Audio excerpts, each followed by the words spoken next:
Bonjour, je suis Daniel Pimienta, le responsable de l'Observatoire de la diversité linguistique et culturelle dans l'Internet, ODILSI, qui travaille sur ce thème depuis 2017 en ayant repris le travail de l'association Réseau Développement FUNREDES sur ce même thème depuis 1998.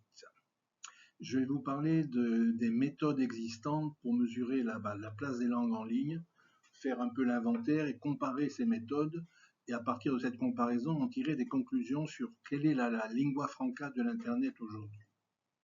ODILSI est membre de la chaire de l'UNESCO pour les politiques publiques sur le multilinguisme. Aujourd'hui, il y a 6 initiatives en cours, et 3 d'entre elles d'entreprises commerciales, une universitaire et 2 qui sont liées à ODILSI, qui sont donc par la société civile. Voyons ces initiatives. W3Tech, vous la connaissez probablement, c'est la plus connue, elle travaille depuis 2011 sur ce thème.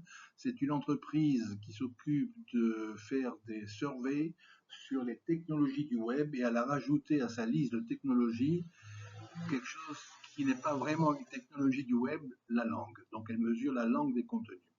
Et elle le fait pour 40 langues différentes. Data Provider et NetSweeper sont 2 entreprises plus récentes qui travaillent sur des bases de données gigantesques. Dans le cas de Data Provider, c'est la base de données de paramètres de tous les sites web existants, pratiquement tous les sites web existants.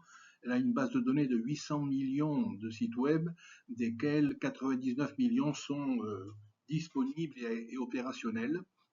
Elle conserve des données sur chacun de ces sites web et on peut en tirer des statistiques, en particulier sur les langues. Elle couvre 107 langues.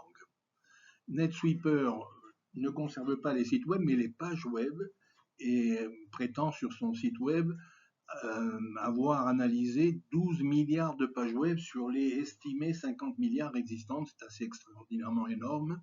Et elle couvre 47 langues. Dans les 2 cas, Data Provider et NetSweeper, c'est une seule mesure qui a été faite un petit peu pour la promotion des services des entreprises.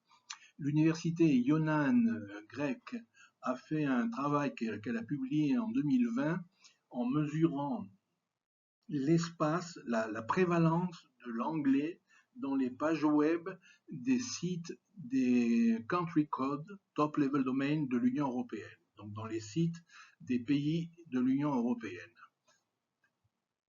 Et enfin, ODILSI, que je dirige, depuis 2017, offre des résultats pour 361 langues, mais il ne s'agit pas de mesure, mais d'un travail indirect d'approximation de la place des langues dans l'Internet à partir d'un très grand nombre d'indicateurs collectés et de travaux statistiques.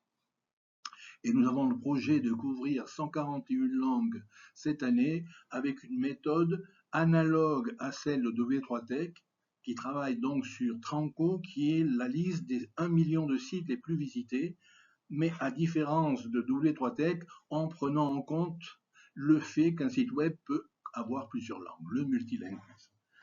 Les seuls qui sont publiés et revus par des pairs dans les articles scientifiques sont les trois à droite, qui sont donc pas les entreprises commerciales.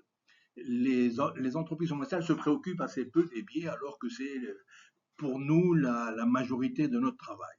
Je disais donc que le biais des résultats de W3 est gigantesque, parce qu'à ne pas prendre en compte le multilinguisme des sites web, on prend un site, on regarde la page d'entrée, la home page, on voit la langue principale, souvent par défaut l'anglais, et on compte comme cela, et donc on arrive à des chiffres de l'anglais dans l'Internet qui sont démesurés, parce qu'en réalité, si on fait un calcul sur les biais et qu'on essaye de réduire les biais, on voit que c'est le double de la réalité.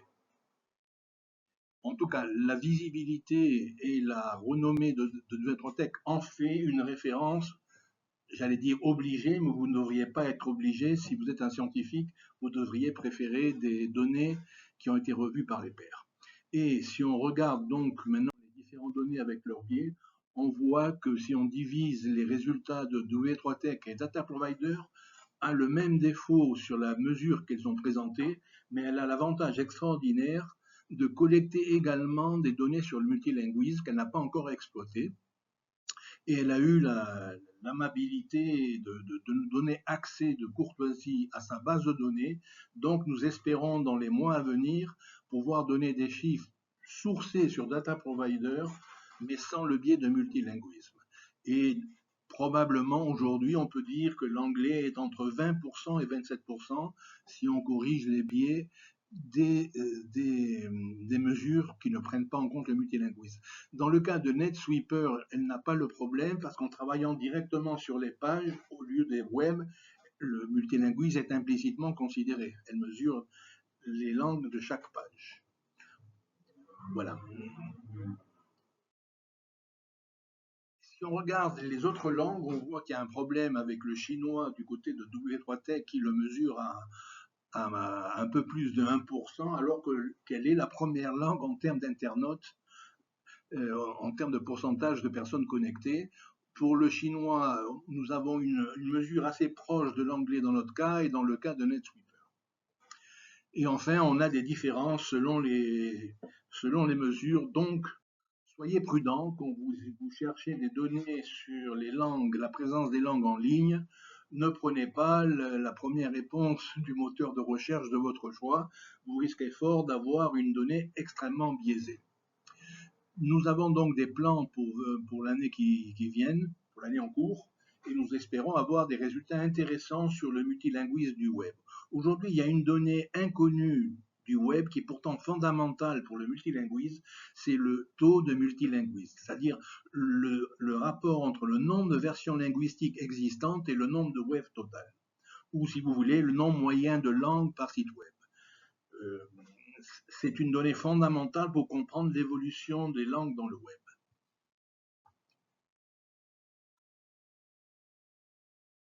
Si on regarde la courbe d'évolution de l'anglais dans le web à partir des données que nous avons mesurées depuis 1998, on voit une courbe naturelle qui va aujourd'hui partie de 100%, descendue à 80 pendant longtemps, puis 50, et aujourd'hui autour entre 20 et 30%, avec une asymptote à 20% probable, qui pourrait se lever entre 25 et 30% quand l'Afrique aura résolu ses problèmes de fracture numérique, car l'anglais y est très présent.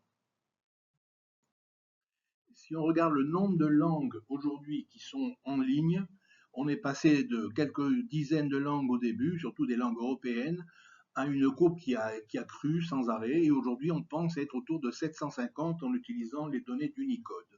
On peut dire que schématiquement on est passé d'une dominance forte de l'anglais initial à une dominance des langues européennes, à la naissance de la présence des langues asiatiques et de l'arabe, et aujourd'hui le multilinguisme, en espérant que l'Afrique rentre dans la danse. Cependant, si on regarde parmi les 7500 langues existantes, si on regarde les langues de plus de 1 million de locuteurs, elles ne sont que 336, moins de 5% des langues, mais elles couvrent 95% des locuteurs du monde. Et si on prend L1 plus L2, 96, ce qui veut dire qu'aujourd'hui, probablement, la plupart des humains, moins de 3% ou 4% des humains, ne peuvent pas interagir avec l'Internet dans leur langue maternelle ou dans leur langue seconde. Cela ne veut pas dire qu'il ne faut pas se préoccuper des 90 pour 95% de langues qui sont laissées de côté, car il s'agit d'un droit, le droit pour les langues et pour leurs locuteurs d'être représentés numériquement. Le taux de multilinguisme du web est une donnée inconnue aujourd'hui. Nous nous efforçons cette année d'apporter des résultats. Nous estimons qu'il est probablement proche de 2, et en tout cas qu'il est supérieur au taux de multilinguisme de l'humanité qui est de 1,44. 44% des humains parlent plus d'une langue. Donc c'est une donnée que nous aurons bientôt, nous l'espérons. Pour conclure, aujourd'hui, il se passe du côté des langues dans l'Internet une véritable révolution, un changement de paradigme qui permet, grâce aux outils de l'intelligence artificielle, d'avoir des facilités de gestion des langues extraordinaires qui représentent un changement radical qui va changer le panorama du multilinguisme dans l'Internet. La lingua franca de l'Internet, ce n'est pas l'anglais, c'est le multilinguisme accéléré par des outils d'intelligence artificielle. Voilà, je vous donne quelques références que vous pouvez trouver sur la présentation d'informations et également des pointeurs vers les informations que j'ai présentées, y compris les études futures que nous allons faire avec les données de Data Provider. Merci beaucoup.